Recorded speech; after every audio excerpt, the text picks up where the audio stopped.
Good morning. Thank you for joining us today for our Farm Foundation Forum on the food and agricultural platforms of the 2020 presidential candidates. We are happy to have you all here to engage with our panelists today, and we are particularly excited to continue our tradition of hosting a forum prior to Election Day dedicated to the presidential candidates' positions on food and agriculture topics important to stakeholders like each of you. My name is Rogge, Fiddler, and I'm the president and CEO of Farm Foundation, located just outside of Chicago, Illinois. I'm also a fifth-generation farm owner from Nebraska and have had the pleasure of working and investing in various parts of the food and agricultural food chain. As someone with deep roots in agriculture, I am delighted to host today's discussion and look forward to hearing the details of each candidate's platforms necessary for voters who are prioritizing agriculture issues to make informed decisions at the polls. For those of you who might be joining us for the first time, Farm Foundation is an accelerator of practical solutions for agriculture. Our vision is to build a future for farmers, our communities, and our world. Our mission is to build trust and understanding at the intersections of agriculture and society. And since 1933, we have connected leaders across agricultural sectors, farming, business, academia, organizations, and government. And we ultimately seek to accelerate both people and ideas. I invite you to connect with us on several different social media platforms and on our website at farmfoundation.org. If you are posting on social media this morning, please use #FarmFoundationForum. So before we begin our forum, I'd just like to quickly go over just a few housekeeping items here. First, you may submit questions by clicking the Q&A button at the bottom of your screen. And when submitting questions, please include your name and organization so questions may be contextually understood. And due to time limits, of course, the moderator may not be able to ask all the questions submitted, but we'll do our best today. This forum is being recorded and will be posted on our website at farmfoundation.org afterwards. If there are any connectivity issues during the forum, we ask that you stay on the forum, as generally those rectify themselves after a few moments. Otherwise, if it should crash during our time together, just click the link again to rejoin. When the forum concludes, you will receive a link to a short survey. Farm Foundation appreciates your feedback and your time in completing this short survey. So given our proximity to Election Day, just 3 weeks from today, we at Farm Foundation are especially pleased to focus discussions specifically on issues important to food, agriculture, and rural communities. As a nonpartisan organization, Farm Foundation plays an important role in providing this opportunity for voters to learn more about the specific elements of the candidates' food and agricultural platforms. We are grateful to have Clinton Griffiths with us as our moderator for today's discussion, and Clinton is anchor of AgDay Television and editor of Farm Journal, and it will be his primary responsibility to guide our panelists, Sam Clovis and Pam Johnson, through the elements of their respective campaigns' platforms. The panelists were chosen by the campaigns to represent their policies and positions. So at this point, I will turn things over to Clinton for a more detailed introduction of our panelists, as well as an overview of the format for today's discussion. Clinton? Sherry, thank you so much, and thank you for having me as part of this important conversation in today's Farm Foundation Forum, a focus on farm policy, the food and agriculture's platform for the 2020 presidential candidates. Now, over the next 90 minutes, we hope to provide you with some insights and policy considerations from both sides of the aisle. As we know, and we just witnessed, as the World Food Prize was just won the Nobel Peace Prize, food and agriculture traditionally has not been a partisan issue. The work is challenging, it's hard, but it's also rewarding. As we face decisions this election cycle, the debate over which candidate will help America's farmers succeed in the next 4 years is an important one.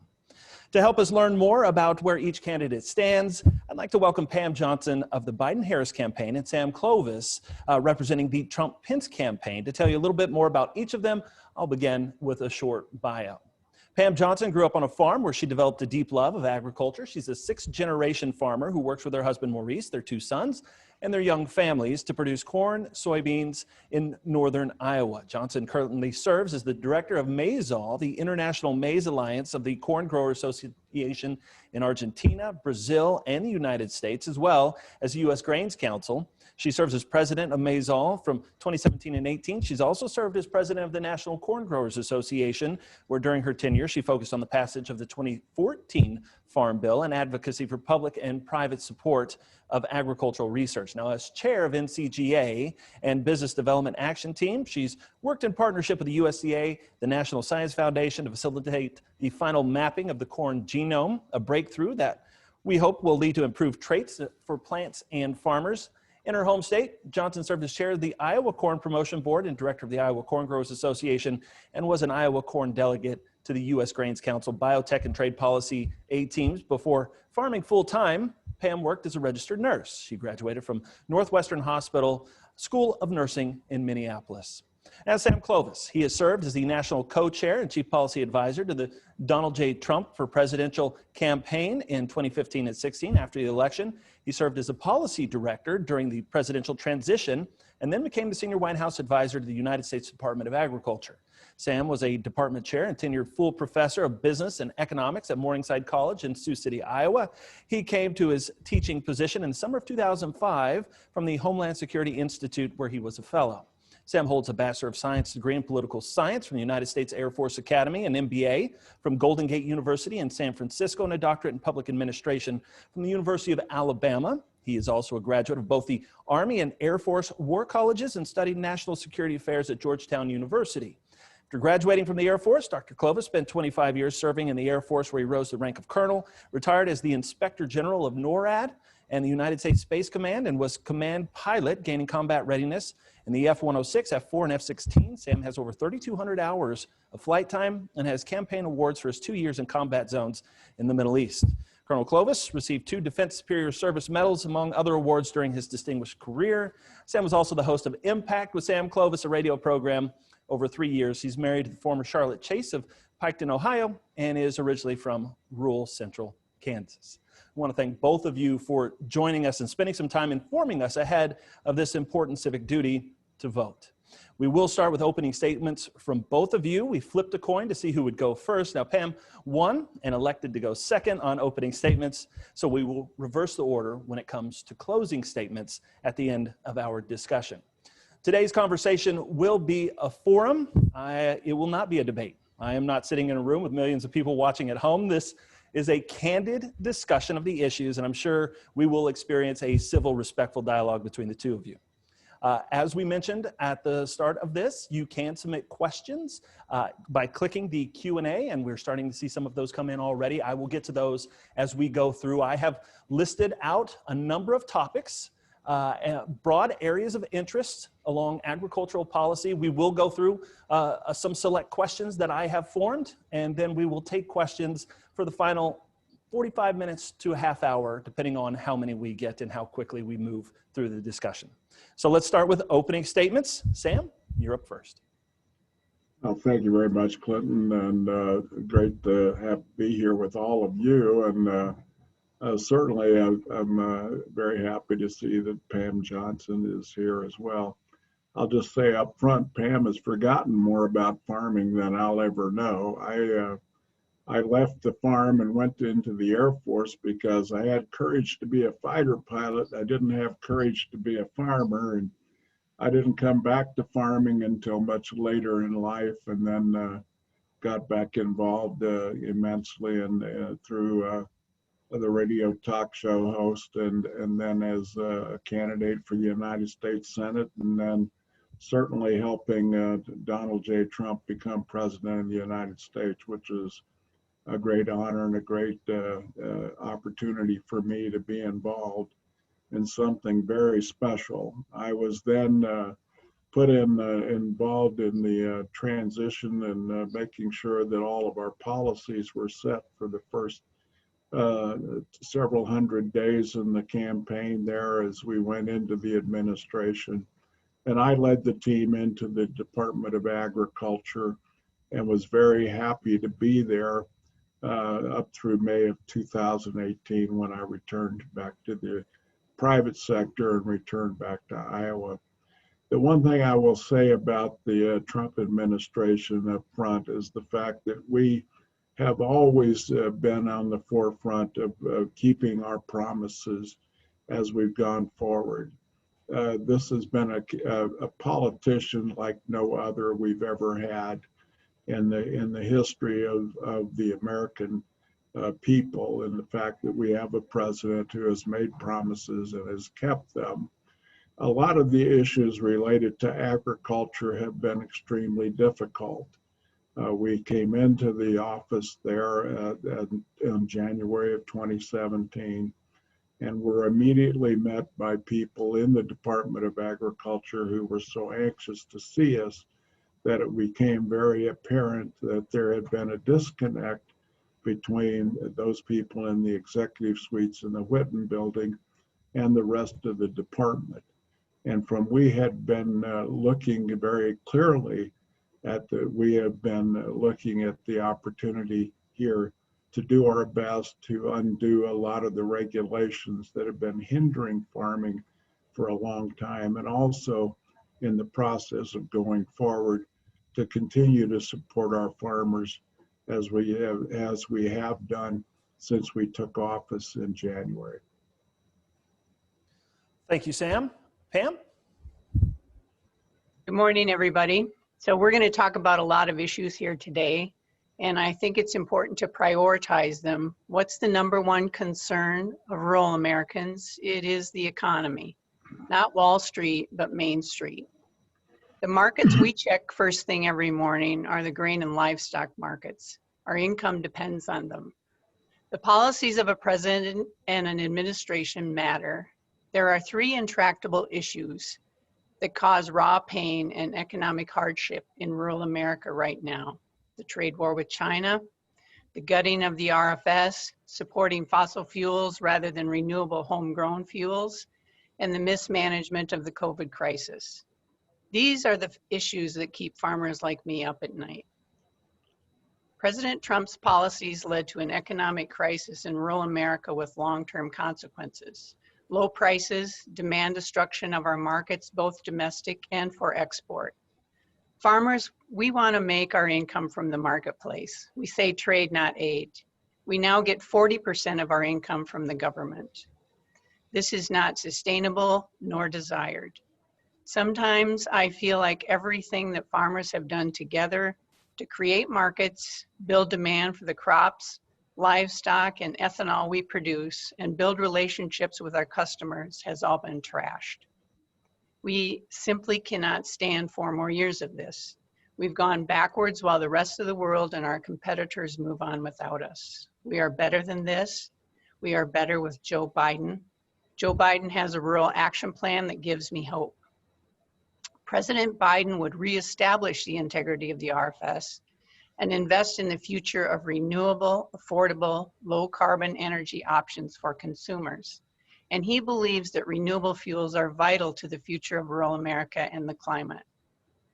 Joe Biden would restore U.S. global leadership and competitiveness by re-engaging with our allies. He would stand up to China, but he would do it differently. He would negotiate, work with our allies from the strongest position so that our trade policy works for American farmers. This is good news, and farmers have been waiting for good news. And on COVID, Biden will support the doctors, the science to mitigate the health crisis so we can also mitigate the economic crisis and all get back to our normal lives. This is how we restore opportunity for my generation and the next. I thank the Farm Foundation, and I look forward to the conversation and your questions. Thank you so much, Pam.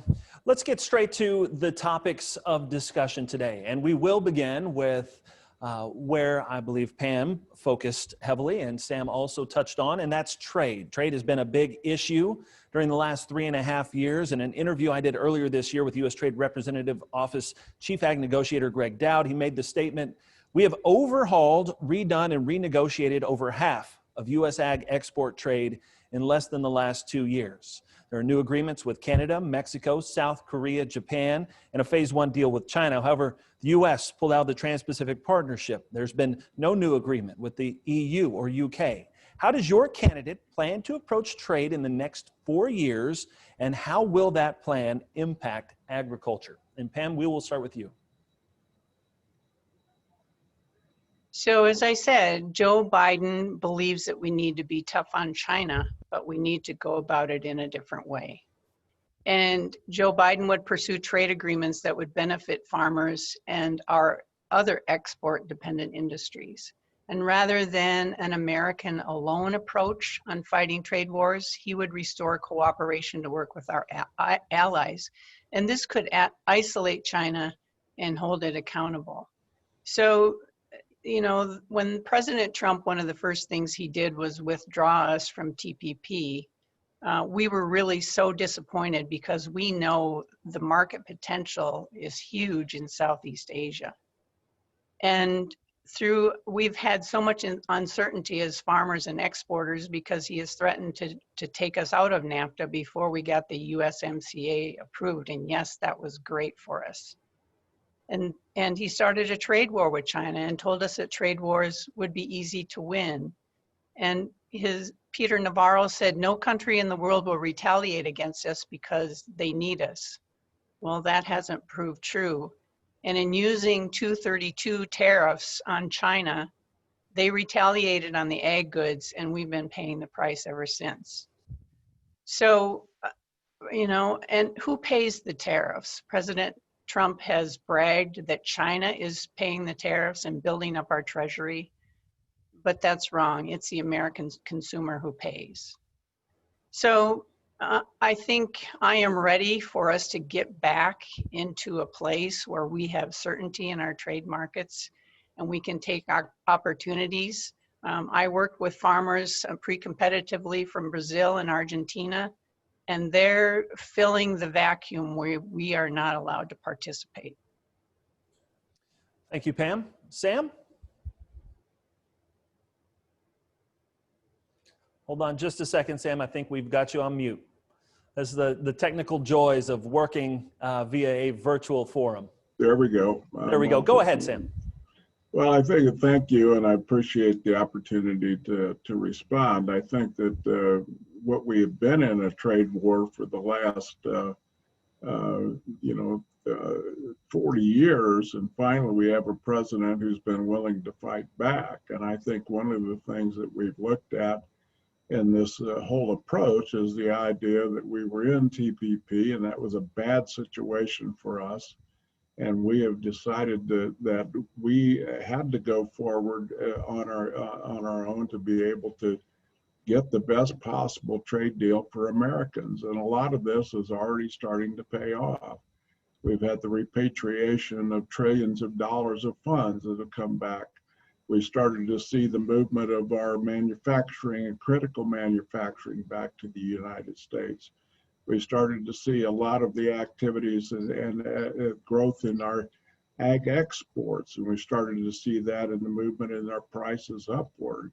So our approach has been to fight back, and we have finally started that process. And before, we would have been involved in trade agreements that were disadvantageous to the United States. And that's one of the reasons we withdrew from TPP. We made that announcement during the campaign that we were likely to do that, and we did. I think those are the things that we were looking for. We have not gotten a better deal out of the EU, and therefore we're still in the process of negotiating that.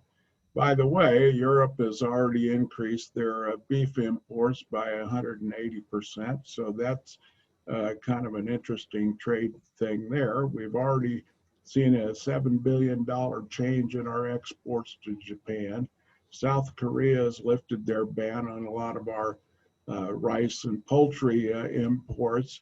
We've seen a lot of our activities in Southeast Asia starting to come through because we have been able to go forward and open those markets to our farmers and ranchers. So all of this has been really to the great advantage because we now have finally been able to break through in a lot of our activities that we have not been able to do in the past. And we were in bad trade arrangements. NAFTA was a bad trade arrangement, and by saying that we were going to withdraw early, gave us a tremendous amount of leverage with Canada and Mexico. And guess what? It paid off. All of these activities have been out there. So America first, is that really a bad thing? I don't think so, because America first, what that means is America is going to be a leader. We're not going to go it alone, but we're going to go out there and we're going to lead, and we're going to ask others to join us, as opposed to us giving away our sovereignty to other organizations and providing them the opportunity to take advantage of all of that. So I don't think that any of this has much to do with whether it's America first. We finally have a president who's been willing to fight back. I don't know where we are on the time here, so I better be quiet for a little bit. I am trying to keep up with the time. Thank you, Sam, for your comments. I want to give Pam just a quick 1 minute to even out and respond to some of that, and then we're going to move on to another topic. So we're not feeling the great trade deals that have been made to make up for what we've lost. And I don't really believe all the time that fighting is the best approach. We can be tough without slapping heavy tariffs on China. And I think we're in a cycle now where, because we're slapping heavy tariffs on them, the 232 tariffs on steel and aluminum, China did retaliate. And it retaliated on so many products that are important to rural America. And right now, it really affects, at a time when we thought we would be a world supplier of ethanol to help the world have cleaner gas and cleaner air. And also our meat products have been held hostage because of those tariffs. So we're stuck in a cycle of heavy tariffs, and then the government having to pay farmers to mitigate the collateral damage. And personally, we can't survive that kind of a cycle. We have to get out of that cycle and do something different. And that's why Joe Biden's trade policy gives me more hope than what we've seen in the last 4 years. And Sam, I appreciate the opportunity that we can discuss all these things and agree to disagree. Absolutely. Thank you.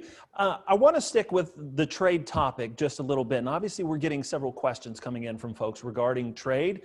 We will work back toward those as we go through our discussion today. But I want to stay on trade and talk about China, because that has been such an important issue and a big topic.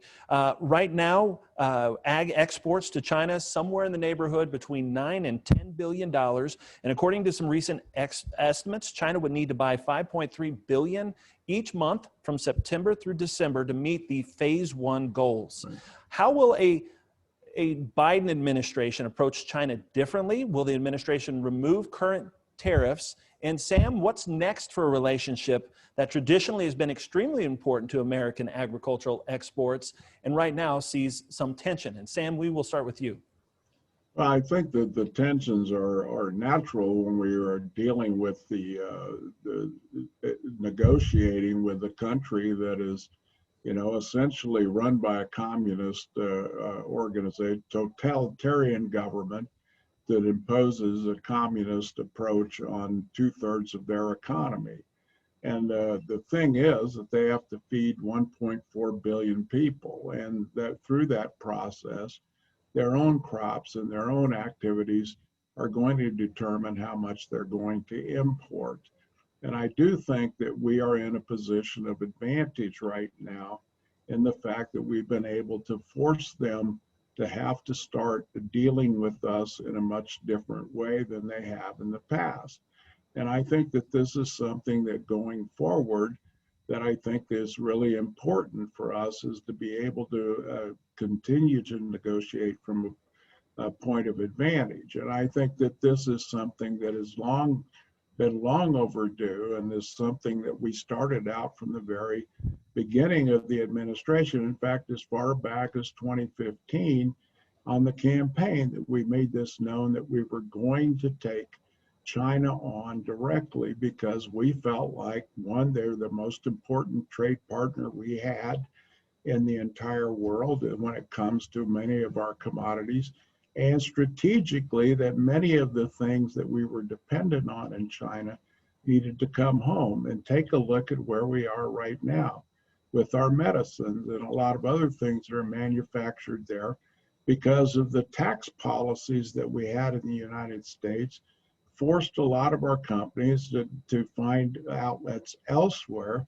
And so that was for what allowed a lot of companies to seek the cheaper labor, because capital flows to labor and labor flows to capital. And so that's one of the reasons in international economics why a lot of this happened, because of the tax policies that existed in the United States.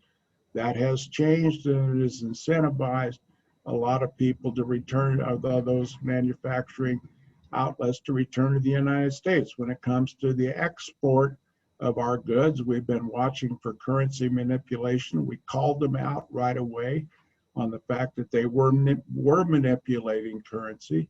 And the other part of this goes to the World Trade Organization, where China is still allowed to take on a developing nation status as opposed to a developed nation status. If that changed, then all of the trade policies associated with China would change as well.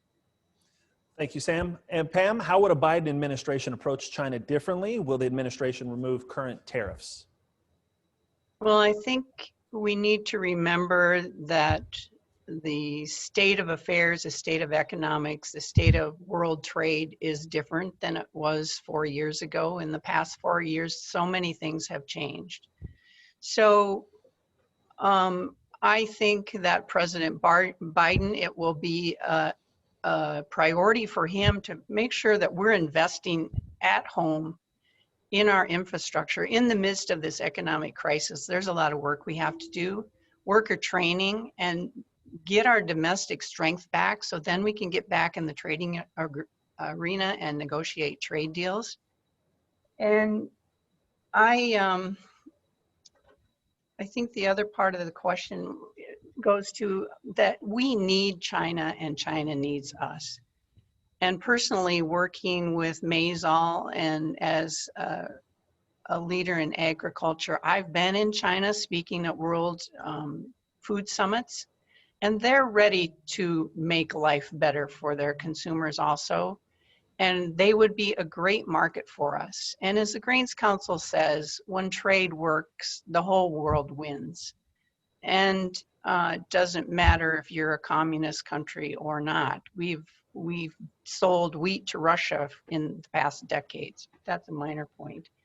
I think we have gone to the WTO as Maisol to challenge China and to challenge the EU on their subsidies and also on their using non-tariff trade barriers to keep us out of their markets.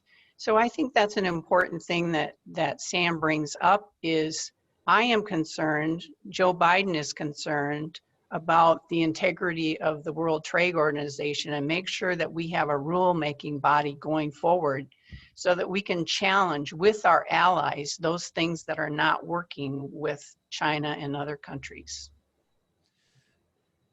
Pam, we have a question here from Mark. I'm going to go ahead and ask it because you were talking about the WTO. What should the relationship with the WTO be between the U.S. And enforcement of agreed rules and trade policies? And Pam, I'll stay with you and then we'll come back to Sam.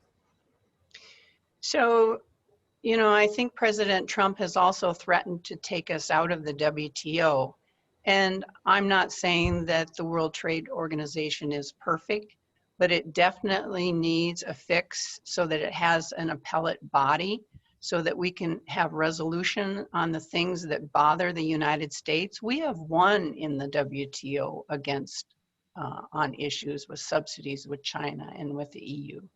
So it's necessary to have it there. And it's also places where the farmer voice can go there and challenge all the countries, bring them in, talk to their delegates and challenge them on their non-tariff trade barriers and their sanitary and phytosanitary barriers to trade, and that they don't accept products that farmers need around the world for innovation and biotech and better seeds and crop protection products. So for me, the WTO is a place where we can go to really hammer out in a place and work with our allies on the things that are not working with countries like China. Sam, what should the relationship be between the U.S. and the WTO going forward?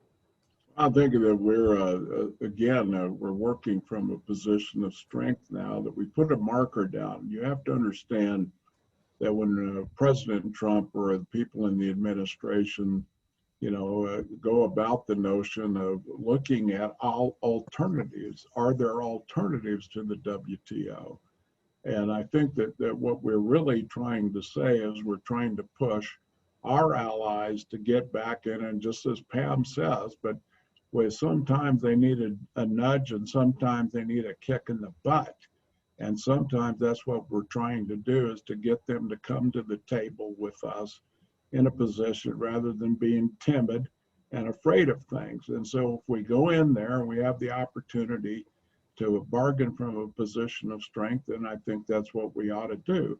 What we need to do is get the WTO to realign those countries that are no longer developing and now are developed nations, such as China. China has the second largest economy in the world.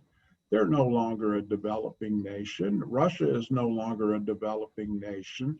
India is close to becoming no longer a developed nation.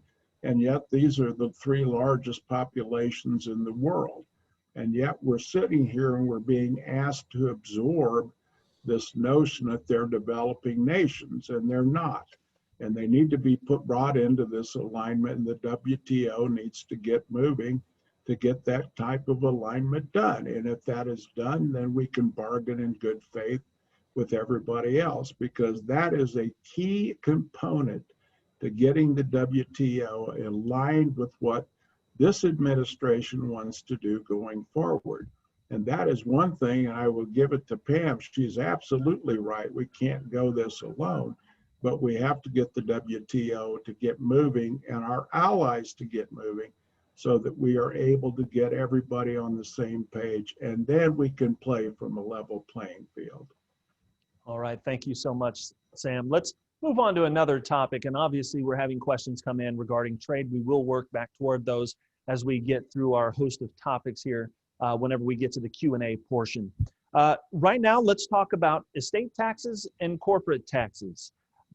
As clearly as you can, could you please explain your candidate's stances on taxes, any new tax reforms they hope to accomplish in the next 4 years, and how that could impact American farmers, ranchers, and growers? And Sam, on this question, we will start with you. Well, I think that the 2017 tax plan has been a huge boon to the family farmer. I think that what it has really allowed is the ability of farms to be transferred to the next generation. And I know Pam is a sixth generation farmer, and I know a lot of my friends and family are fifth and sixth generation farmers. I think of one of them is Louis Martins, who is one of my high school classmates as a sixth generation farmer as well, and been very successful, I might add, as a wheat farmer and raising cattle. But the issue they back home in Kansas.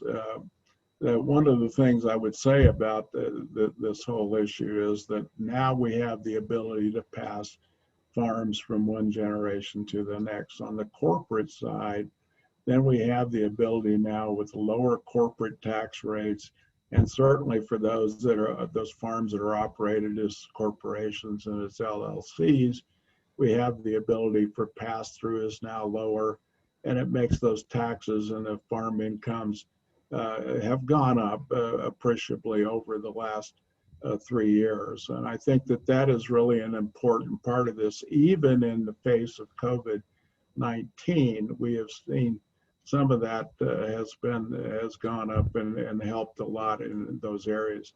So our tax plan, as opposed to what I've been able to discern from the Democrat side, is the tax increases, and I worry about those tax increases coming back home and wresting those abilities to pass on our farms to the next generation. Thank you, Sam. Pam? Yeah, so I think we need to remember who writes tax law and who does the tax reform. You know, writing tax law is statutory. To make changes in that tax law is a debate that happens in Congress with the input of stakeholders. And is stepped up basis, estate taxes, estate planning important to farmers like me? You bet. And we need many things as farmers. We need tax policy to make it easier for farmers to retire and for new farmers to begin. And we will be paying attention and advocating for all those positions. But I think for Sam and I to speculate what's going to be the tax policy or the tax reform in 2023 is speculation on both of our points. So what I do know is that Trump says that Joe Biden will raise taxes on everybody from day one, and that is not true. He's made the pledge, I've seen it on TV, that he will not raise taxes from anybody that makes more than $400,000 a year. So what I do know is that, you know, President Trump refused to release his tax reforms, and I'm asking myself why, and I think we found out is when he paid $750 in taxes for 2 years, and for 10 years he paid nothing. And deducting $70,000 for a hairstylist, for me, just doesn't quite cut it out here in rural America.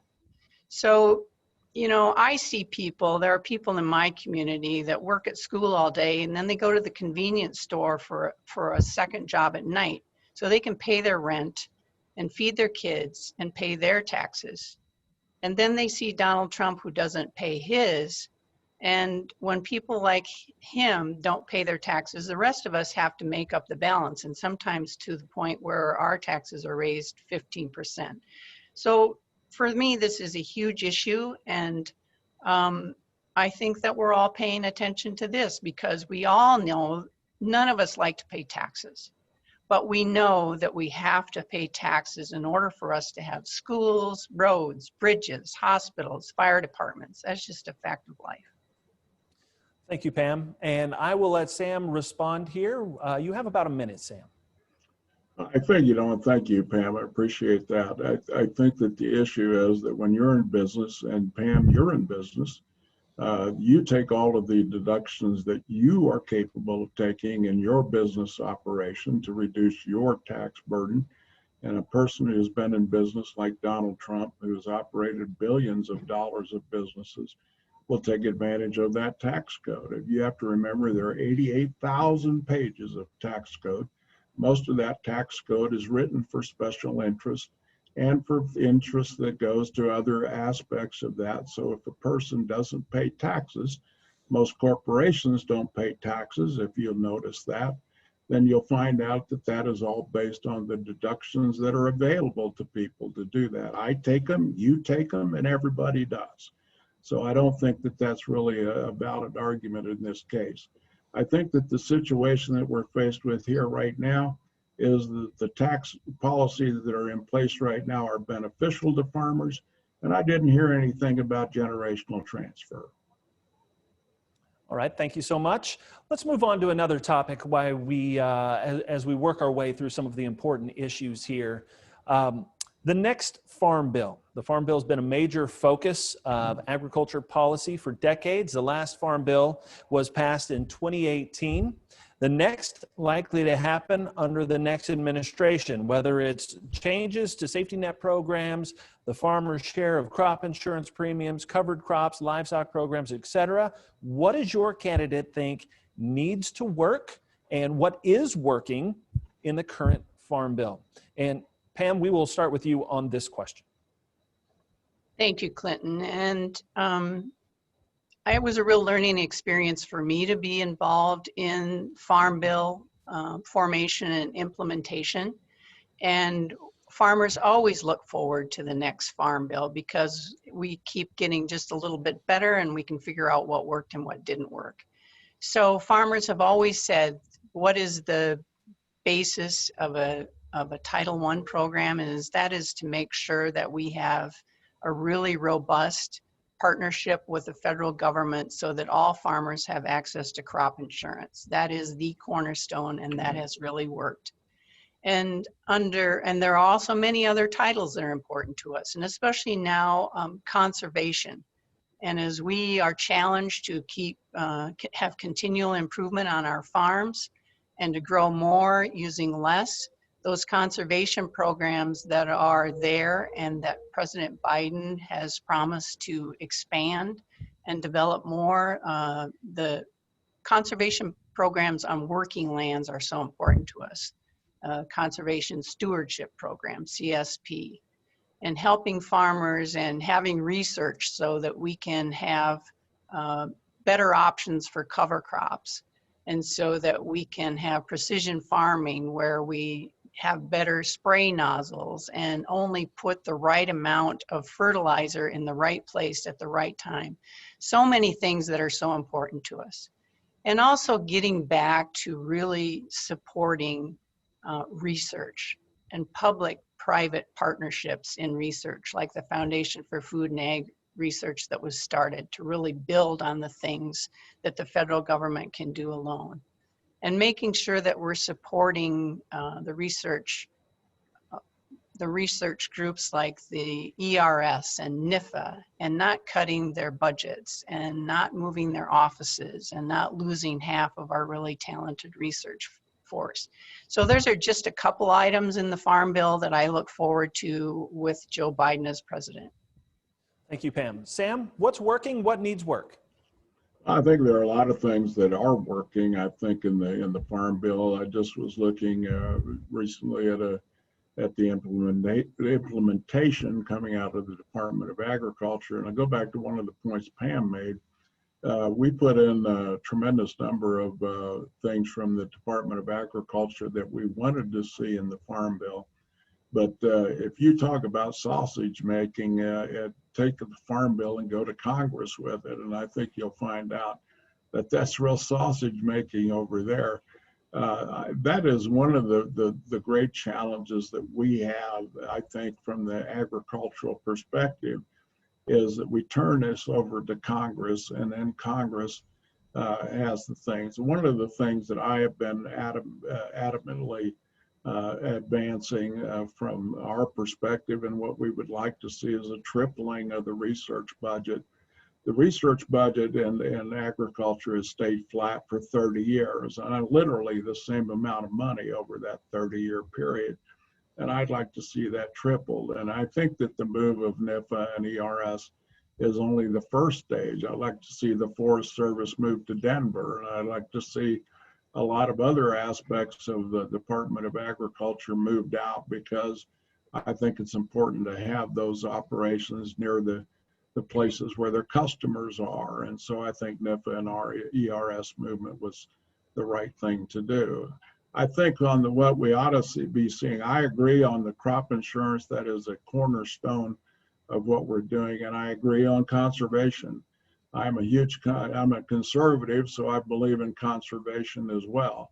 And I would like to see more efforts done on watershed retention and watershed management, particularly in our western states, and on water retention issues, particularly in areas that are dry, like the Dakotas and parts of all the way down into places where Pam operates her farm there, where we've had drought issues. I'd like to see more emphasis on strip till, no-till farming, because we keep the biologics in the ground. I'd like to see an expansion of conservation programs in the next Farm Bill as well, because I think that is one of the key efforts that we should be going after. The problem is you can't put enough land into conservation to really affect a lot of the pricing and the reduction in demand that we see in a lot of our other aspects of this. But I do think those are the things that I would like to see going forward, and I think the Trump administration would advocate for in the next Farm Bill. But again, it goes back to Congress, and I think that it'll be up to Congress to really come forward. One other issue, and we haven't brought this up, is tying the nutrition programs to the Farm Bill. And I think that has really been a bone of contention with a lot of people for a long time. We'll go back to Pam for a quick response on tying the nutrition programs to the Farm Bill. Is that something that should continue?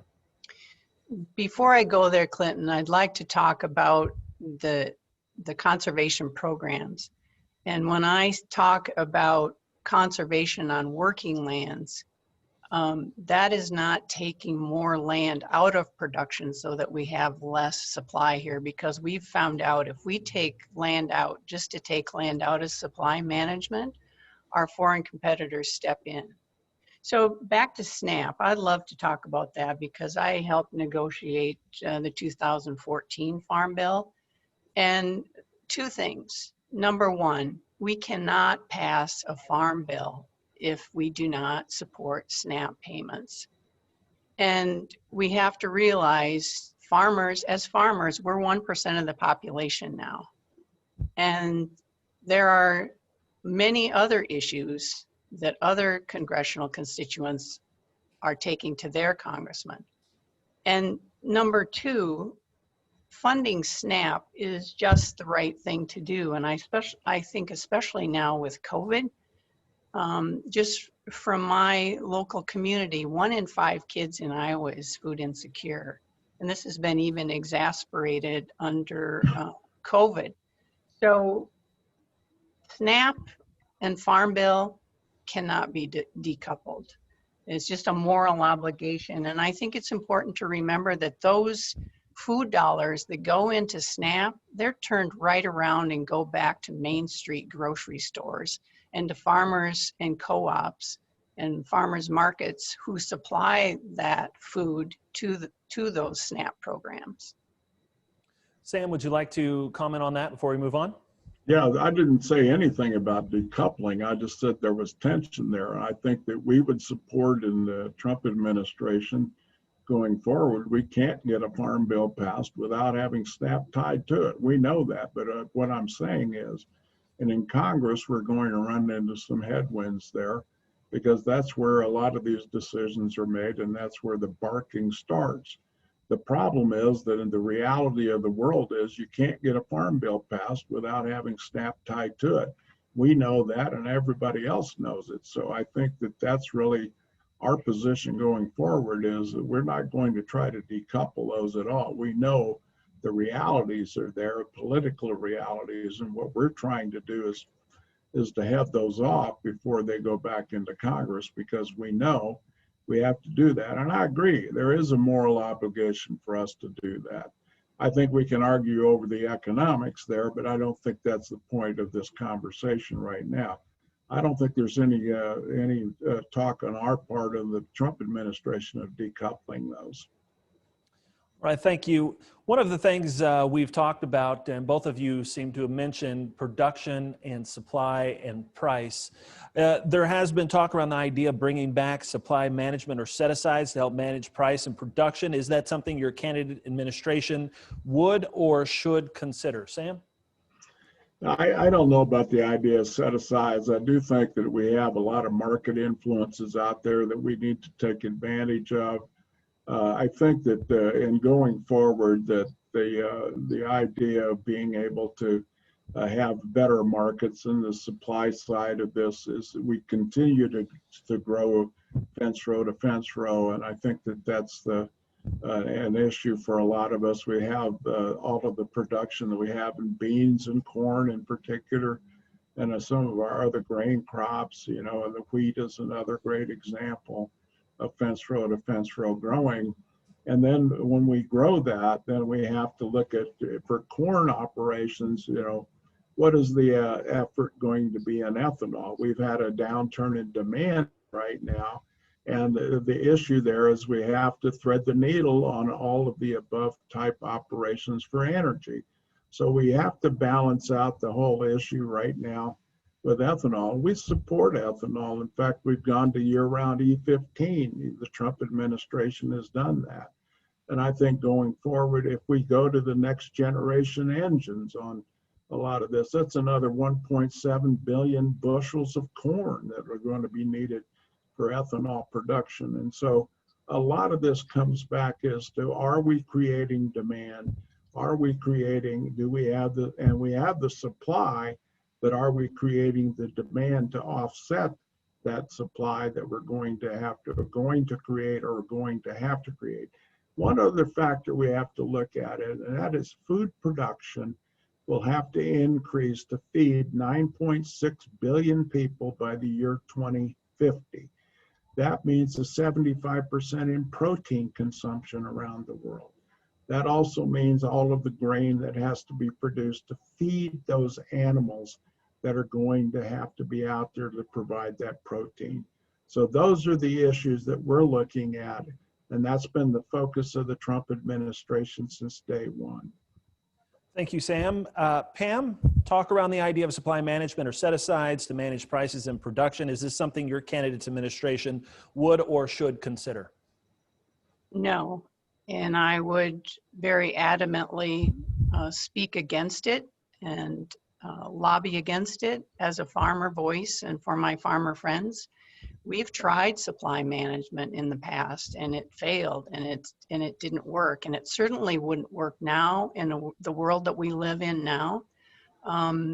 We have so many more competitors around the world, and if we stop producing our grains and our meats and our eggs and our milk, someone else will fill in, and it's really hard to get those markets back. And then farming fence row to fence row isn't like it was back in the days of Earl Butz. You know, on our farm, we grow corn and soybeans, but we also participate in those conservation programs that help us diversify. So we've instituted shallow wetlands and grass waterways and buffer strips and planted natural prairie and grasses in places where we found out we don't make any money growing corn and soybeans.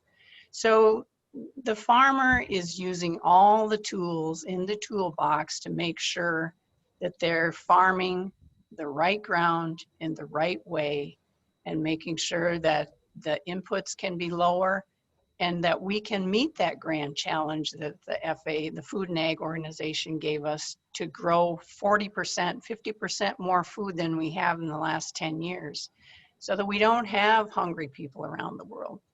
And we don't have hungry people and then we have strife around the world. So I think this is a great topic to discuss.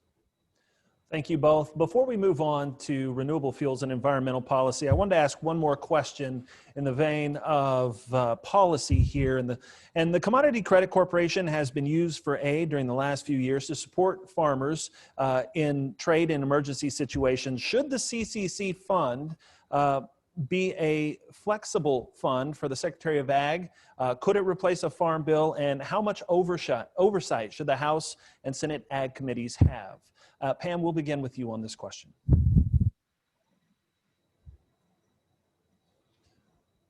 Pam, I think we've got you muted here. Let's try one more time. Thanks. I think this is an important conversation that we really need to tackle. And that is, you know, we have moved from a time where farmers got their money from the marketplace into a time when we've had to get those market facilitation payments and the COVID relief payments.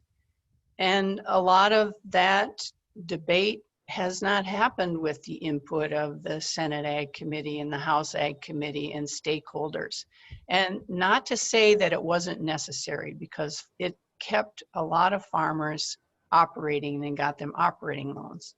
But we need to have that discussion about how are we going to move on from here? And how are we all going to get back into a world of agriculture where we can get those markets back and not have to rely on CCC payments, but only use the Farm Bill to help us with risk management with crop insurance. So I don't have all those answers, and I think sometimes it's more important that you ask the really deep probing questions about how are we going to change this. Thank you. Sam? You know, again, I think it's interesting that I think Pam and I would agree on a lot of that stuff, and as far as what the Trump administration would like to see. We would like to see government out of the farming business as much as possible. And the CCC has been, unfortunately, right now has been the distributor of a lot of those funds through that process. I would like to see the market be the totality of that. And I agree on crop insurance ought to be one of the sole issues that we're looking at here as we go forward. I think that I learned from my Senator Chuck Grassley, it says you pay me now or pay me later. And I think crop insurance is one of those things that we're paying now and we're going to continue to pay. And I think that we ought to continue to have that operation. And I do think that we need structural reform in the Farm Bill. We need structural reform through the way that we do a lot of things, like we do rural housing issues, rural business development, rural health care, rural broadband. We need to have massive expansion in that. I think rural broadband is a game changer, and that we ought to be, if we can't get it done any other way, then perhaps the Farm Bill is the way to force that through. I think there are a lot of other issues that we have to take a look at, and like Pam, I don't have all the answers right now, and it doesn't do any good to speculate because the next administration will have to tackle the next Farm Bill. All right, thank you so much. I appreciate all of your insights in this discussion about Farm Bill. We are getting quite a few questions coming in, and we will get to those. We are scheduled for a 2-hour forum here, so we're getting close to that 1-hour mark. We're going to go through a couple of other topics that I've already prepared, and then we'll work our way back through some of these questions and go a little more in depth based on some of the requests that we're getting into the Q&A queue, so to speak. Renewable fuels, let's move over to that. The renewable fuels issue has been much debated over the last 4 years, from support for E15 to dozens of small refinery waivers, court cases, arguments over the value of the renewable energy credits. This topic has been front and center in the last 4 years. How would your candidate handle the future, or in the next 4 years, how would your candidate handle the future of renewable fuels? And Sam, we'll begin with you on this. I think this has been a very difficult topic for a lot of people because we've had to be able to thread the needle on a lot of issues. The Trump administration announced during the campaign in 2015 and 16 that we were going to try to be able to take an all of the above approach to our energy needs. And one of the things is that Donald Trump, in visiting plants in Iowa, ethanol plants in Iowa, made the commitment that we would support ethanol, and we have done that. And the fact that we've gone to year-round E15, we've been able to go through that.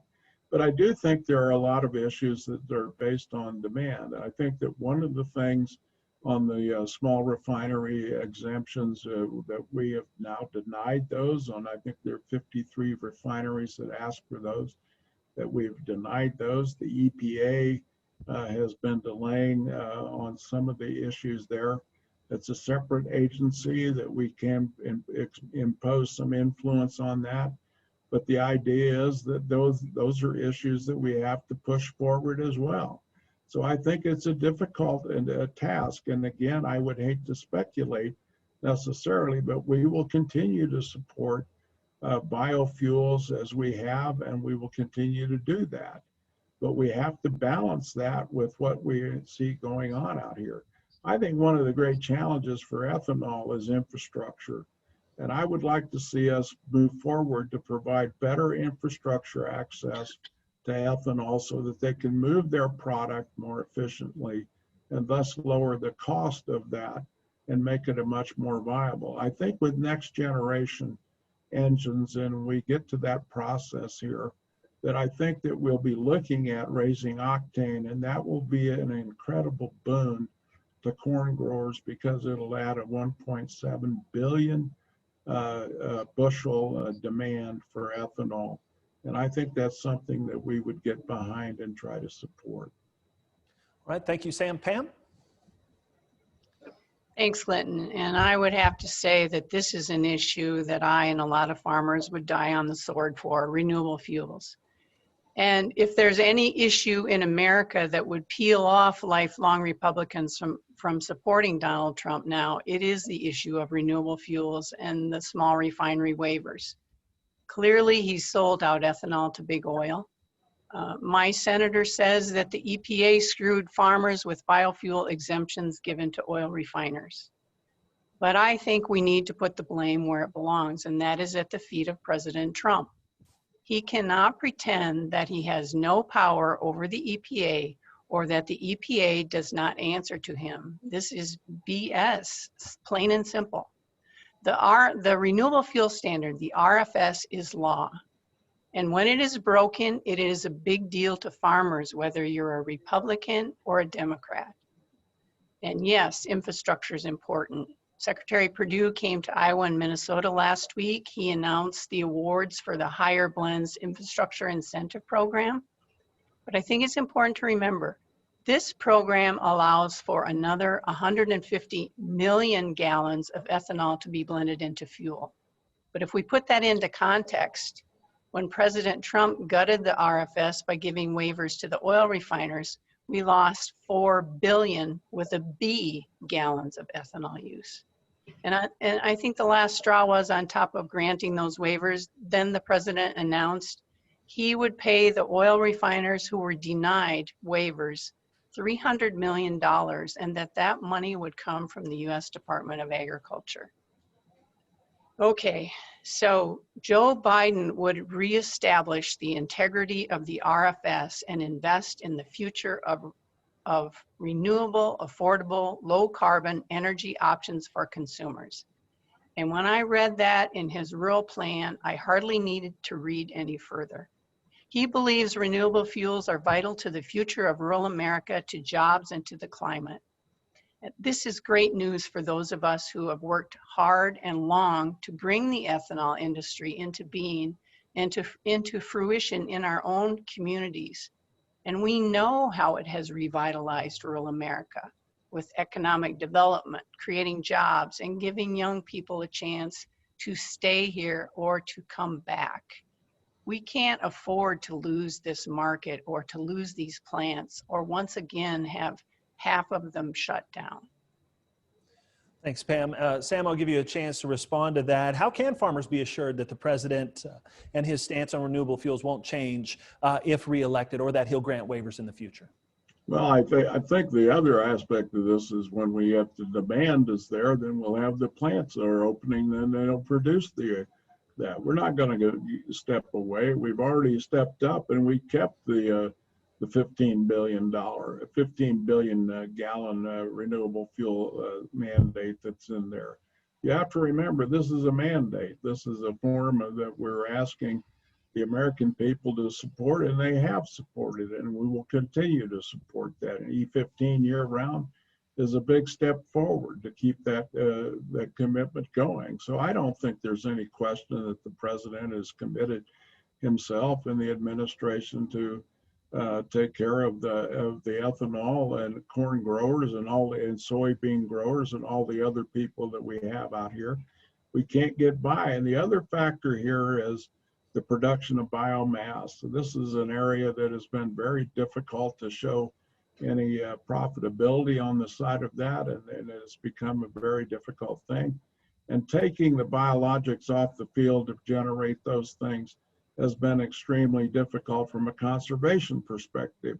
So I would go back to that issue as well, keeping the biomass on the fields and not taking it off so that we can have biomass generation. So I think those are the things that we would look for in a commitment out of the Trump administration. We haven't abandoned the RFS, and we're not going to, and we're going to keep our commitment to keep it in place and to keep moving forward.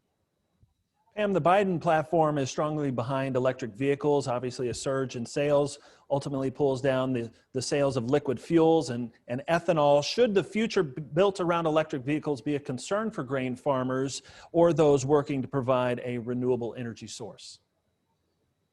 Well, first of all, Clinton, I would have to disagree with Sam on his support, thinking the president has supported us on the renewable fuel standard and stood by us. So electric vehicles, consumers have choice.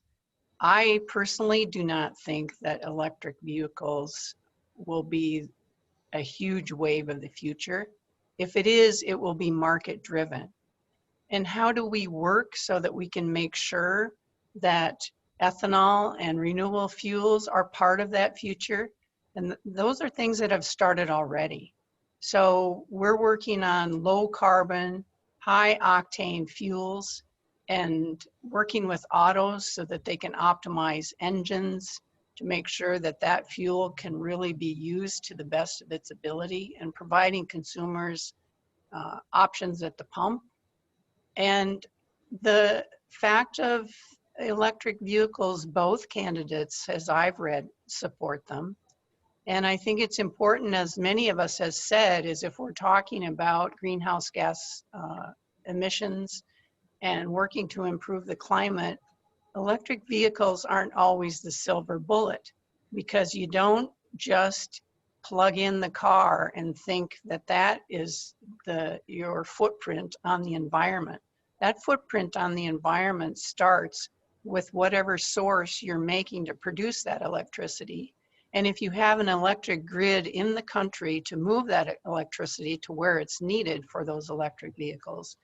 And that's something Joe Biden has a detailed plan about, to look about how he would build that infrastructure and build that grid. And part of that would be putting people back to work. Sam, your thoughts on this topic?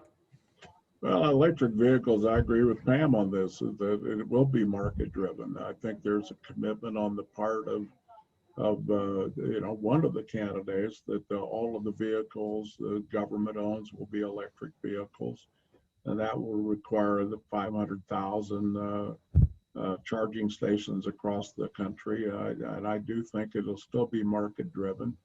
And I don't think that's going to have much of an impact overall on the overall. And I agree with Pam, it is not a silver bullet, because right now the electricity that's delivered to charge those cars is being delivered by natural gas and coal-driven power plants across the country. And so we have fossil fuels that are delivering that electricity out there.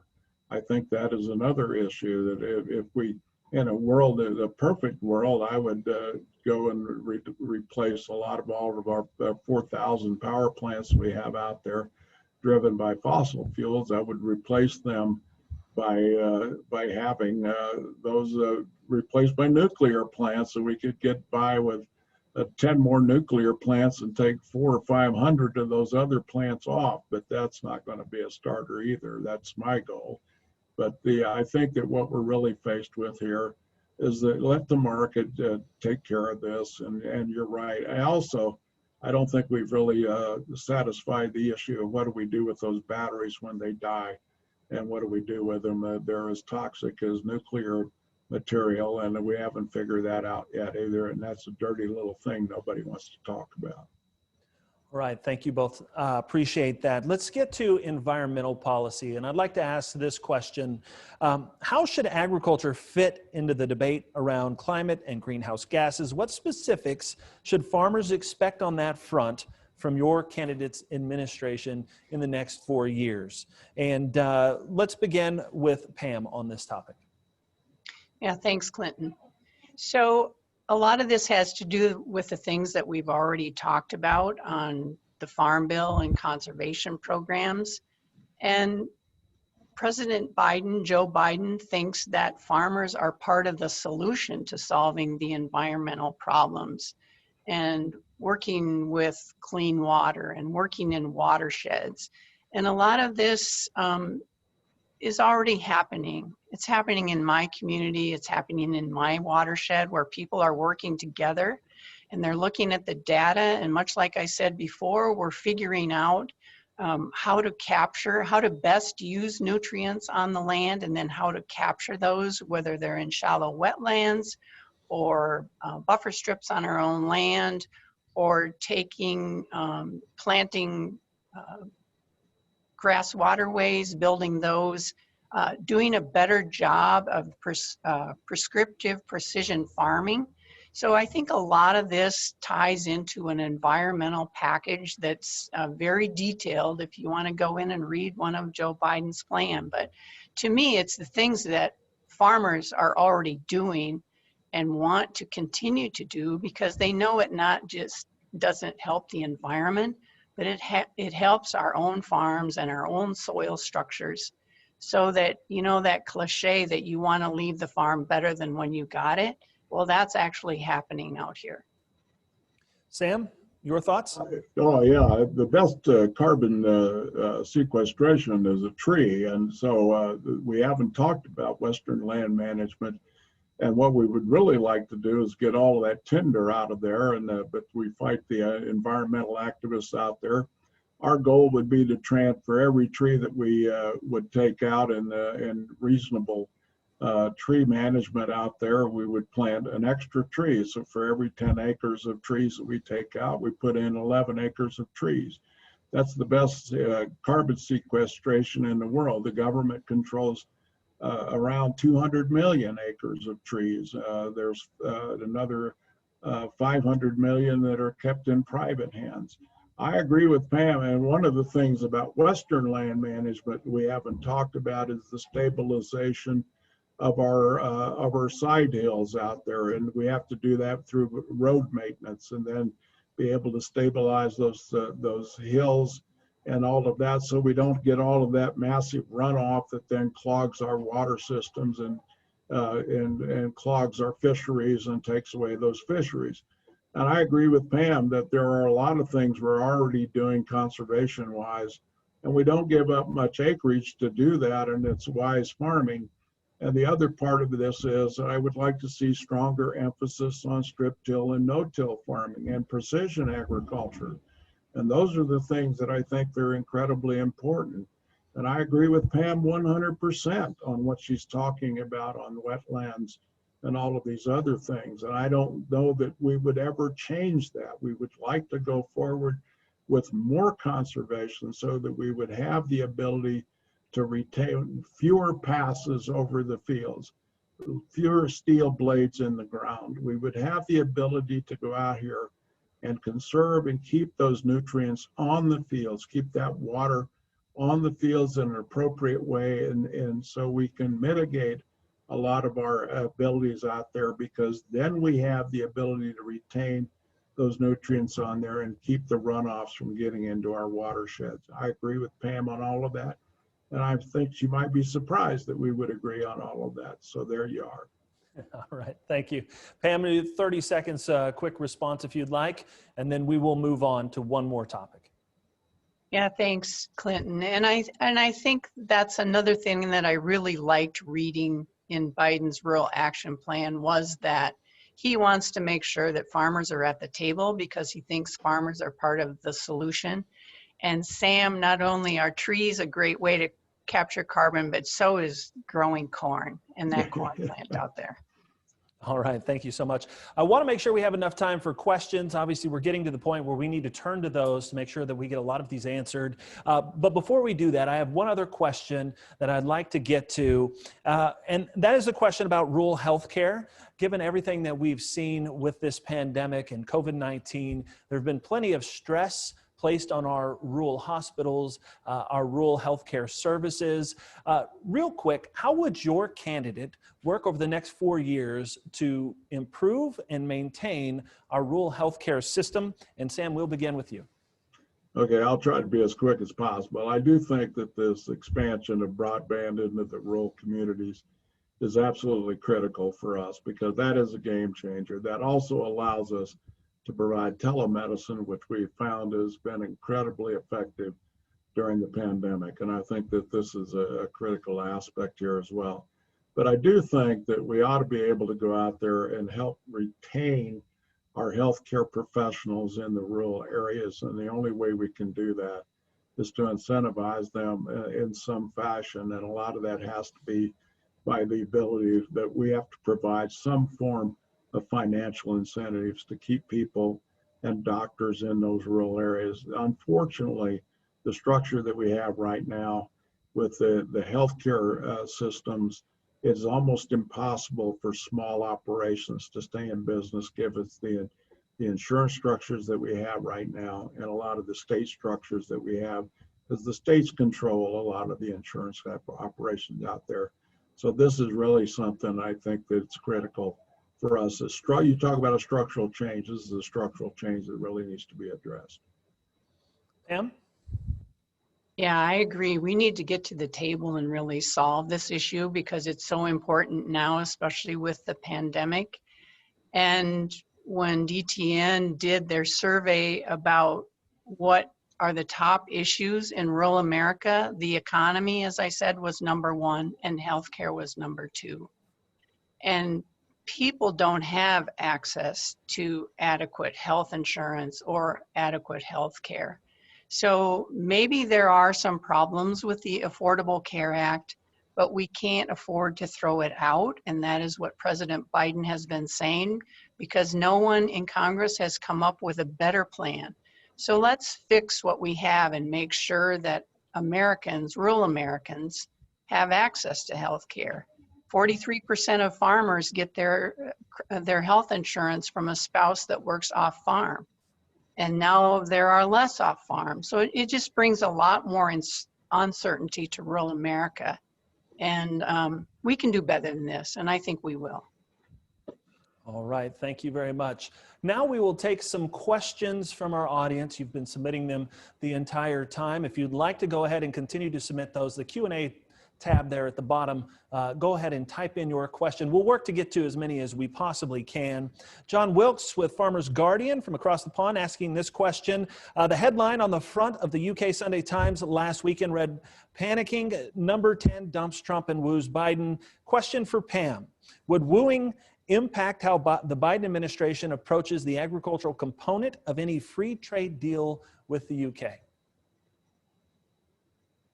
You know, I can't really answer that question, but from my opinion, I would say that a trade agreement with the UK would be important.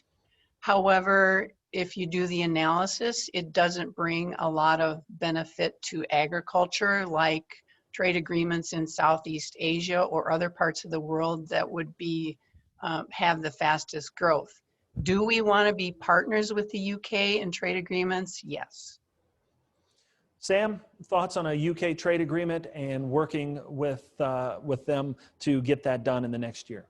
Well, I think it's important. I agree with Pam, but I also think the gain would be it'd be not significant, but it would be something that I agree with Pam. We need to be focused on continuing our negotiations with China to get them to step up to phase 1 and honor that, and then let's work on phase 2 once they honor that. The other part of this is there are a lot of other trade arrangements that could be made in Southeast Asia, and I think it's really important for a lot of the activity to be there. And I think that this is, again, critical for all of us. So again, I agree with Pam on this issue. This question comes from Jackie Fatka, if I'm saying her name correctly. The question is about re-engaging in the TPP. Sam, we'll begin with you on that question. Obviously, the Trump administration pulled out of the TPP negotiations. Any chance on reviewing that and getting back in? Well, we'll review all of those options. We're not going to throw anything out. I mean, the whole idea is that we would re-engage if it was advantageous to the United States, or we would not forego our sovereignty to a body of people where we would end up on the short end of the stick in any trade arrangement. We're not going to do that. We said we won't, and we are not going to do that. So if we have to give away our sovereignty to a body of people that don't have our interest at stake, then we're not going to go forward with that arrangement. If we have an advantage where America is going to have to gain advantage out of such an arrangement, of course we would re-engage, but we're not going to do it if we give up our sovereignty. Pam, thoughts on re-engaging on TPP in a Biden administration? So Pam Johnson would like to think yes, but I think, as I said before, we're in a different world now. And Peter Navarro, as far as I have read, is against multilateral trade agreements. And TPP went on without us. So it's now, what, CP, TPP?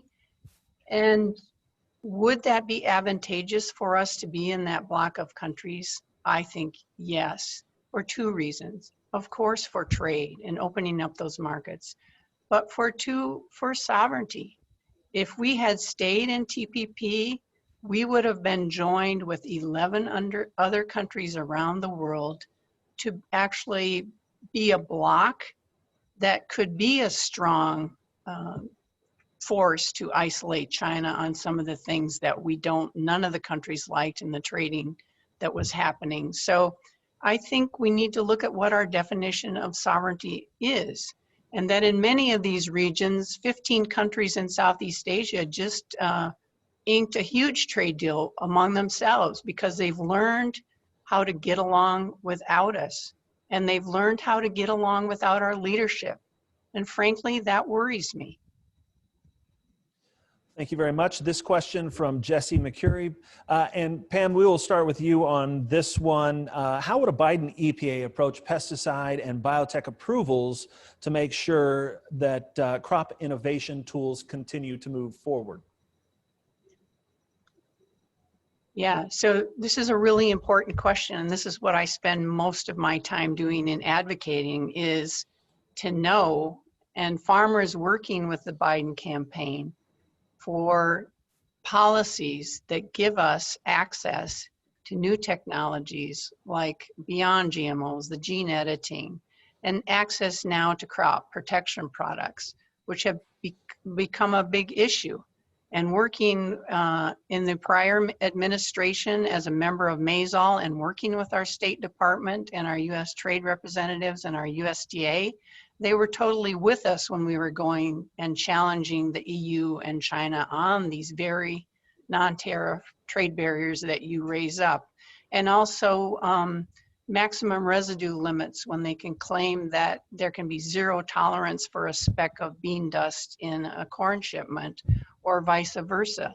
And this is stuff that we would continue to work on, and we would have farmers and industry and trade involved with the Biden administration. Sam, your answers to that? Well, I would tend to agree with Pam again on a lot of these issues. I think one of the things when we entered into, contrary to what a lot of people thought, the one issue that we had from day one when we entered the administration was we were not going to move forward without the best data and the best science to support our conclusions and the decisions that we were going to make. And that has not changed.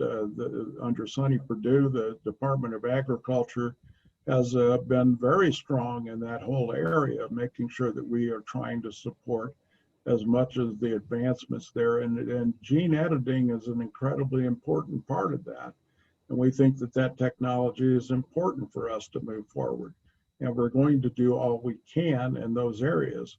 As far as when it comes to the applications and a lot of other things, if we can reduce those applications, I think we go back to what we're talking about is row crop operations and a lot of other things that we're really looking at. And of course, that's the focus right now of the discussion because that seems to be where we are. But there's a tremendous amount of other things that we ought to be looking at when it comes to the EPA and the Department of Interior and a lot of other aspects when it comes to invasive species, both plant and animal, and a lot of other factors that the EPA and Department of Interior and FDA and the Department of Agriculture all need to get together on, because it comes to this whole issue of controlling a lot of these things and technologies moving forward. So again, I would agree with Pam on a lot of the things that she brought up. And I think the Trump administration has been behind these things from the start, much contrary to what a lot of people think. This has been the absolute issue with us, is the best science, the best technology moving forward.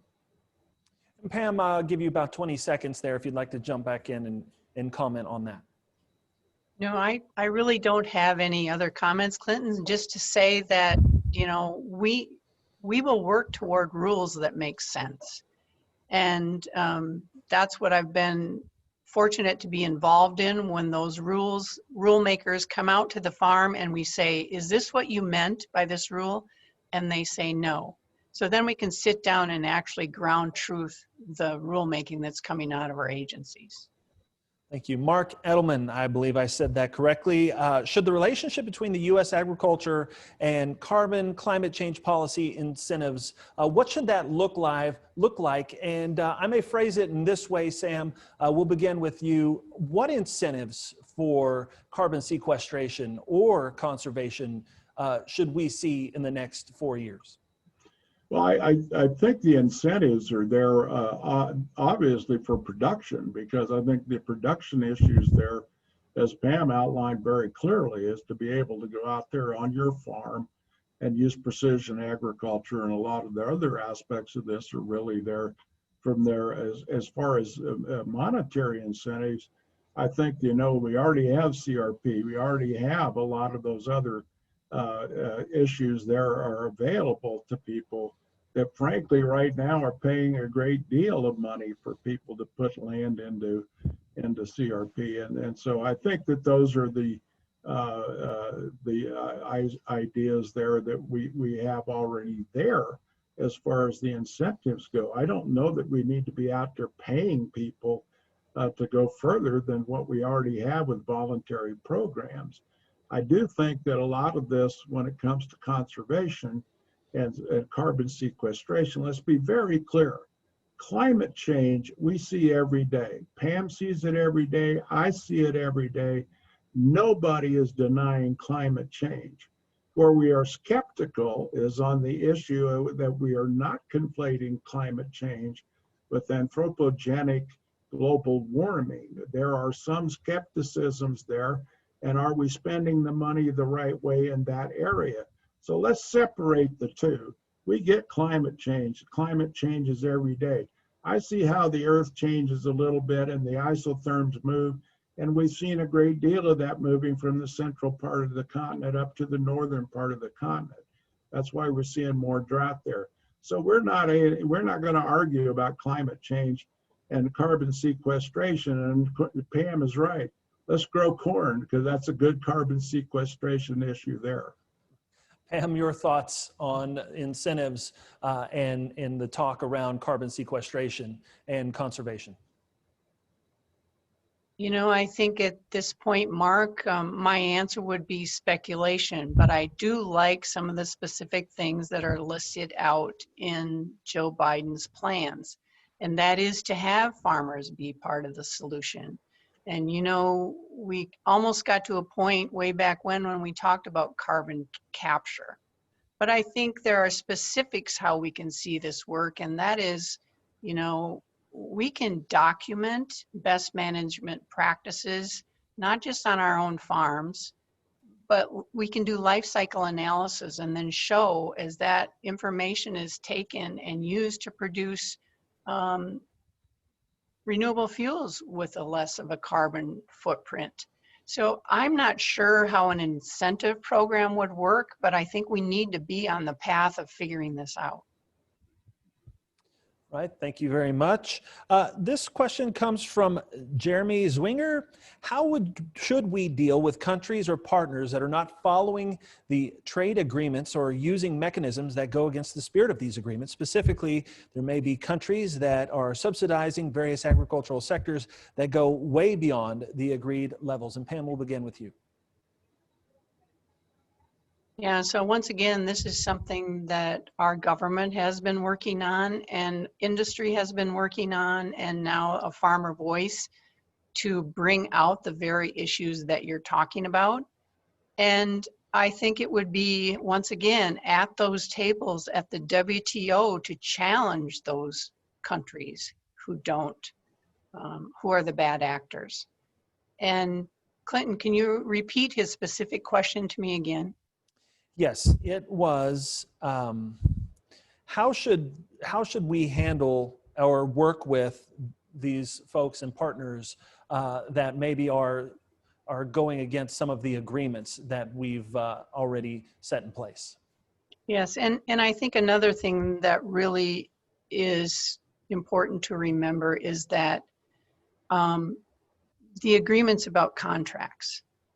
And we've talked about how China needs us and we need China, but we have to push back harder on do those announced sales, those contracts really turn into ships on the ground, product delivered in China.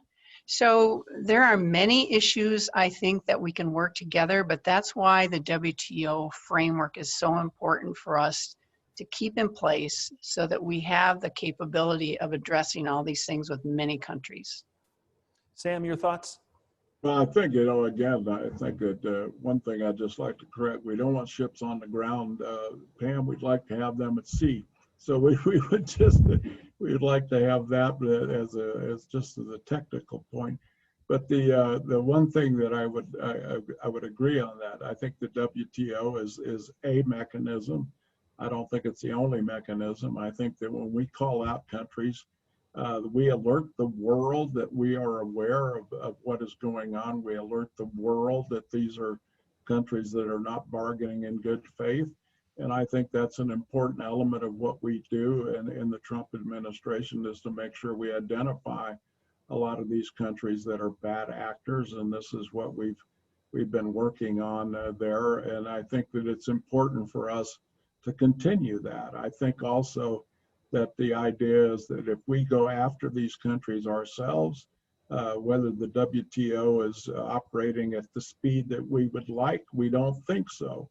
And we could sit there and dwell in the WTO for years when we can go out there and get things moving in months. And I think that's one of the things that the Trump administration has been able to do. I'm going to blend a question here. Charlie Stenholm asking about the age of farmers, which the average age of farmers today is nearly 60 years old. Average age of young and beginning farmers, he types, is 46.3, which I would still fall into that category, I think. If we talk about young and beginning farmers, what can be done over the next 4 years in your candidate's administration to bring more farmers or ranchers into the profession? What should be done? What policies could be taken or practices be adopted in order to see more of that? And Sam, on this question, we'll begin with you.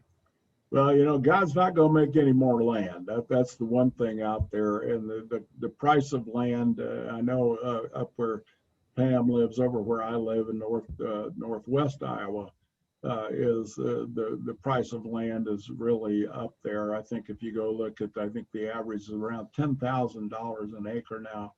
So even if you incentivize the idea of going out here and providing massive loans to people, then you're not going to be able to buy much land or rent much land for that matter right now, because most of the land that we have, certainly in our part of the country, is owned and rented out. So the average, I look at the average farm operation here, you may have a person that owns 500 or 600 acres that farms 2,000 to 3,000 acres because they rent the rest of it. So I think that when it comes to a lot of these issues, specifically when we're starting to talk about beginning and farming operations, the cost is prohibitive, and I'm not sure entirely what the government can do to do that, to get them started. Certainly generational transfer is a key, but that doesn't get anybody started except the families that want to stay there, and a lot of families don't. So I really, I'm at a loss as to figure out how we really go back out there and get younger people involved to get them started, because the cost of farming operations today is so high that I'm at a loss as to how we do that without putting them in debt worse than the student loan debt crisis that we're in right now. Pam, your thoughts? Yeah, this question is near and dear to my heart. So Clinton, I actually would consider you a young farmer. That's the age of my kids, because it takes that long to actually get to the point where you can be able to build some equity. So for a long time, I worked with the Extension and Iowa State University on a program with beginning farmers and how to connect them with retiring farmers in a program. And it was frustrating, but the main frustration, but very enlightening, was to learn, how do you get young farmers to come back or new farmers to begin? It's the economy. We have to have a stable ag economy. And a lot of the things that we've talked about today contribute all to all of that. And so if you ask a young farmer, what do they need? And you probably get different answers, but a lot of what I hear is they need access to credit. They need access to the wisdom of those retiring farmers. They need access to health care. And we're at a point now in an economy in a rural America that reminds me of the 1980s when a lot of farm families told their kids, don't come back. Don't quit your job with your health insurance package because we can't promise you that much stability. We don't want to go there again. So I think this is Charlie, you bring up one of the most important questions in rural America. And then I think all the issues that we've touched on today play into this. And then also tax structures. How do we help farmers retire? And how do we help them pass it on? So these are things that we really need to sit down and work together on with the new administration. Thank you very much.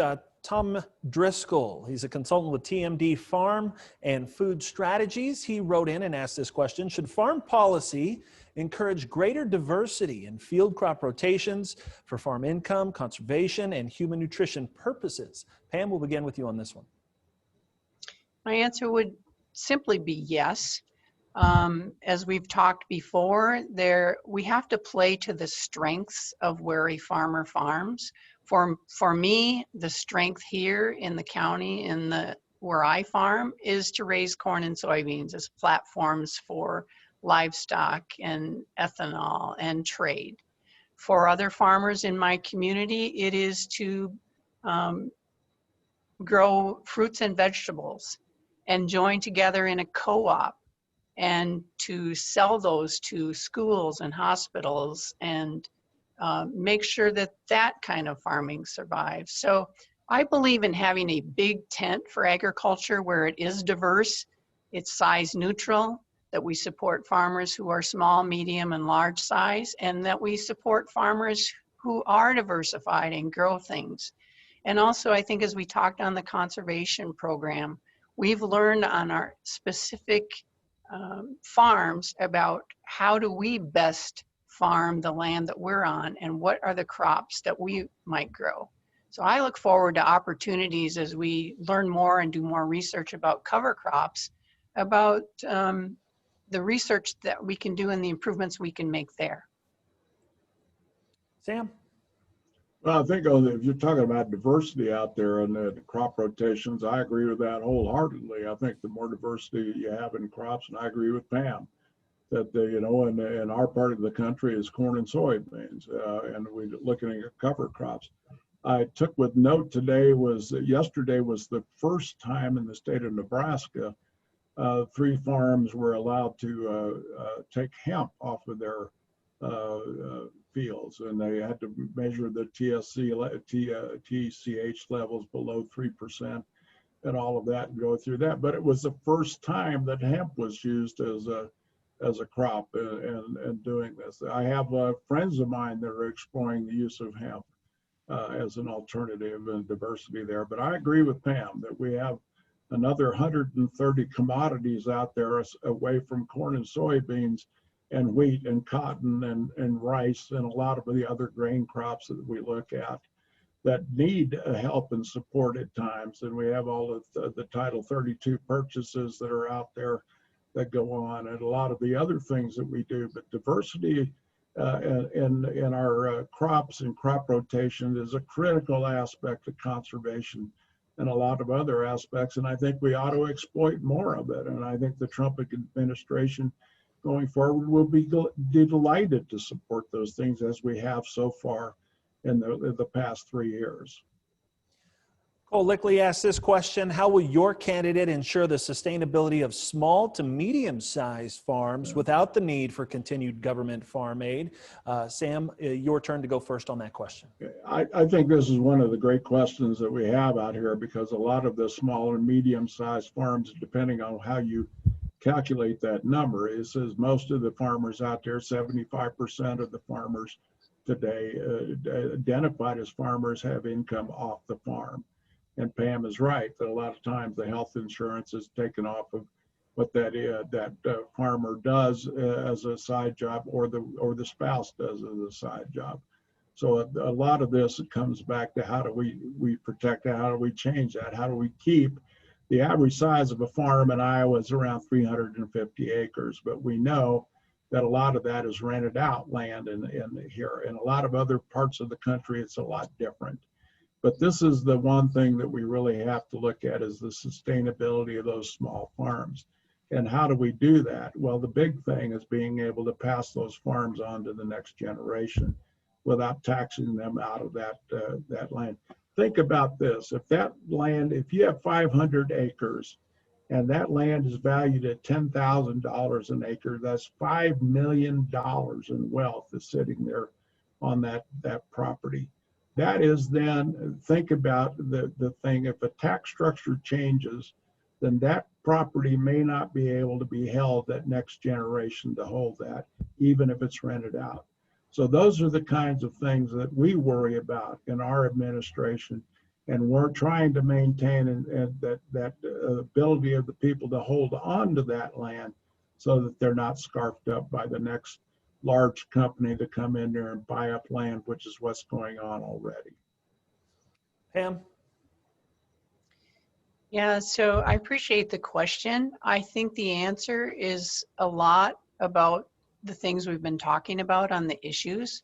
And for small and medium-sized farmers to be able to survive and farm and be very productive and be able to make a living are the same things that happen with any farm.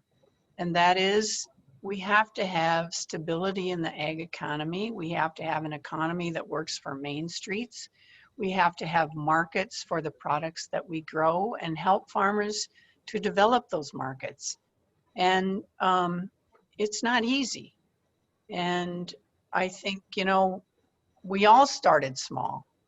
And so I have an appreciation for farms of every size.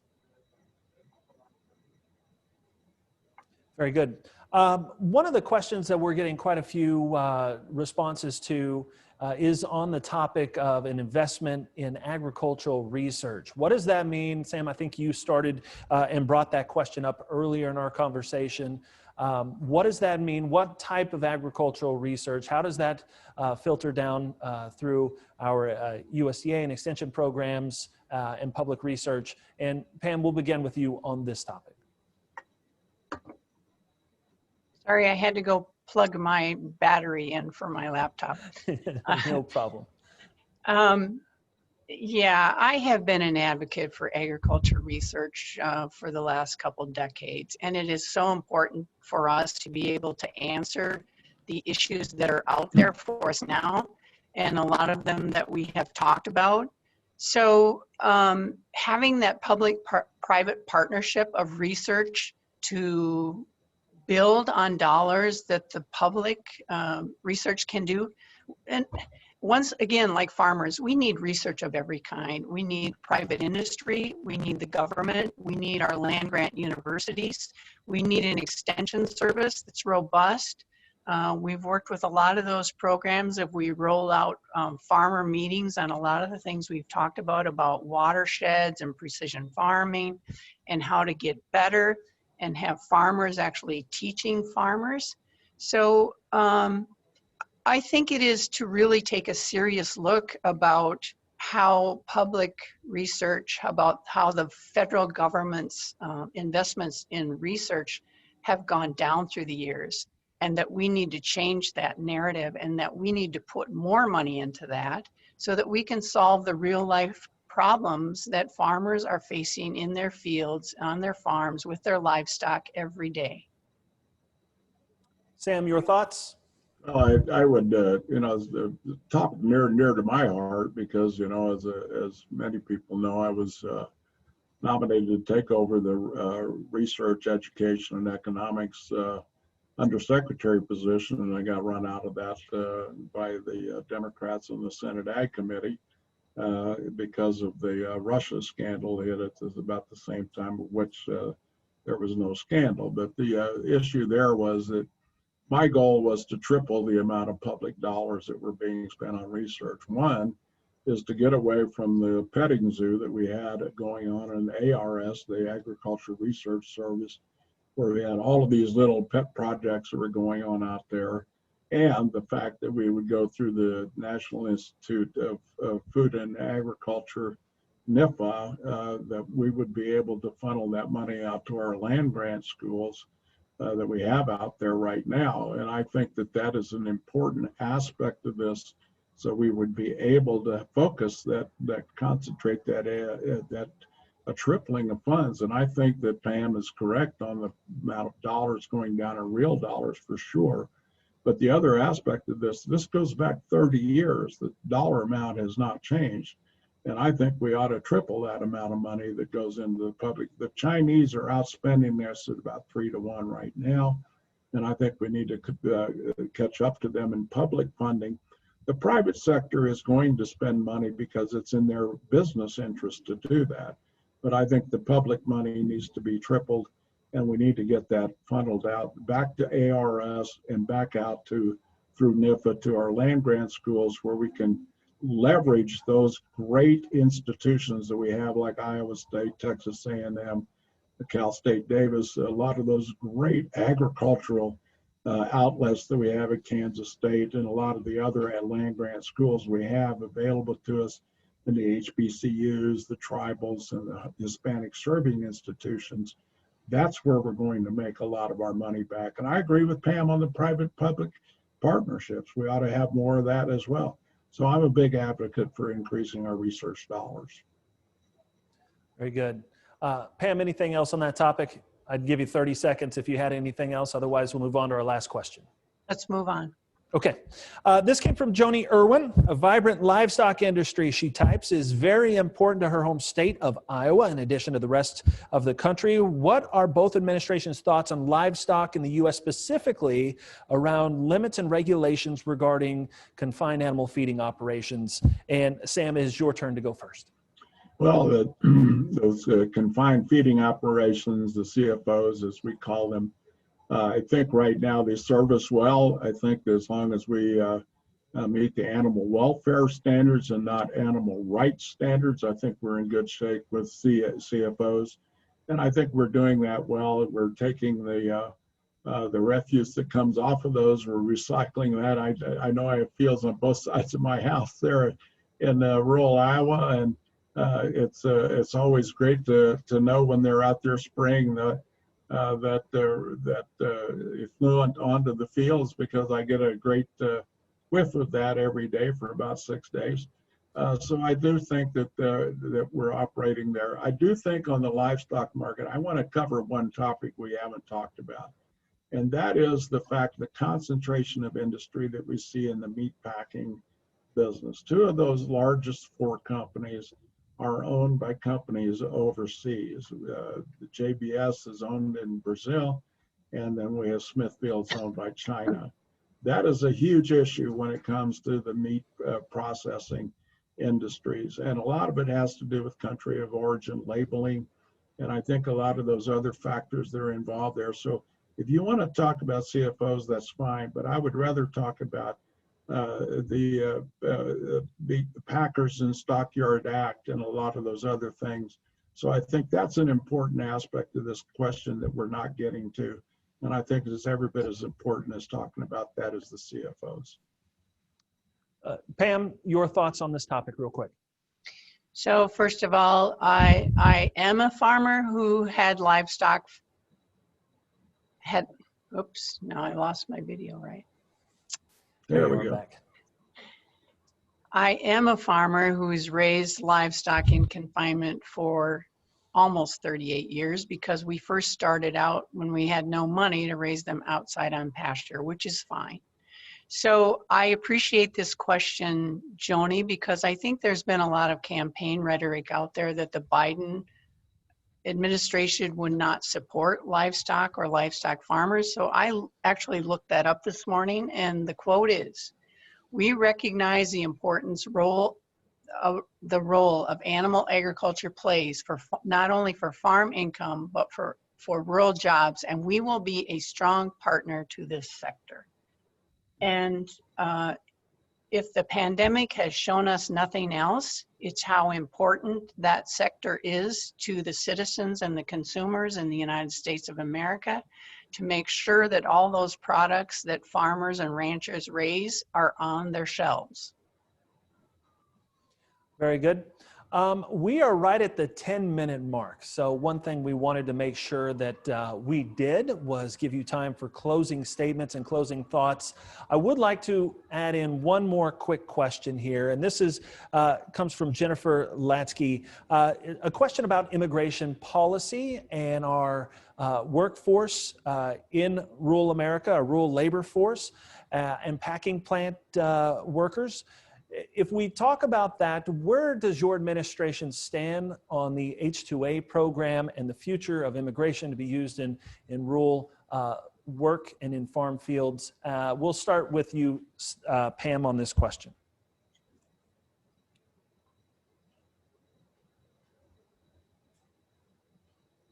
My laptop's playing games with me.